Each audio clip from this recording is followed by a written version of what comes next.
రాజధాని అమరావతి మీద వైసీపీలో స్పష్టమైన మార్పు కనిపిస్తోంది. ఎన్నికల్లో పరాజయం తర్వాత 3 రాజధానుల ప్రతిపాదన వైసీపీ పక్కన పెట్టేసింది. కూటమి ప్రభుత్వం అధికారంలోకి రావడంతో అమరావతి కేంద్రంగా పనులు తిరిగి ప్రారంభమవుతున్నాయి. ఇదే సమయంలో కేంద్రం అమరావతికి 15,000 కోట్ల రూపాయలు రుణం ఇప్పించేందుకు ముందుకొచ్చింది. ఈ సమయంలోనే అమరావతి మీద పార్లమెంటు వేదికగా వైసీపీ కీలక డిమాండ్ కేంద్రం ముందుంచింది. కేంద్ర బడ్జెట్ మీద లోక్సభలో జరిగిన చర్చలో వైసీపీ నేత మిథున్ రెడ్డి పాల్గొన్నారు. అమరావతి కేంద్ర బడ్జెట్లో ప్రతిపాదించిన 15,000 రూపాయలు రుణంగా కాకుండా గ్రాంట్గా మంజూరు చేయాలని డిమాండ్ చేశారు. ఇదే విధంగా విశాఖ స్టీల్ ప్లాంట్కి గనులు కేటాయించాలని కోరారు.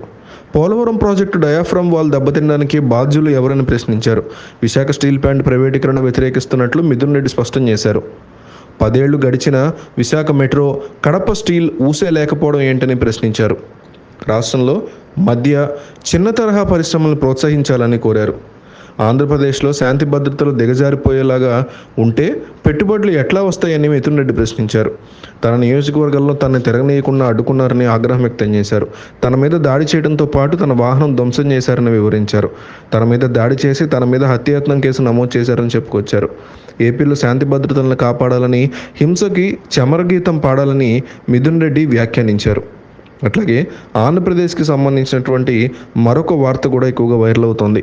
ఏపీలో ఆర్థిక పరిస్థితి కొత్త ప్రభుత్వాన్ని టెన్షన్ పెడుతోంది. ప్రతి నెల 1వ తేదీ వస్తుందంటే చాలు భారంగా పరిస్థితులు మారుతున్నాయి.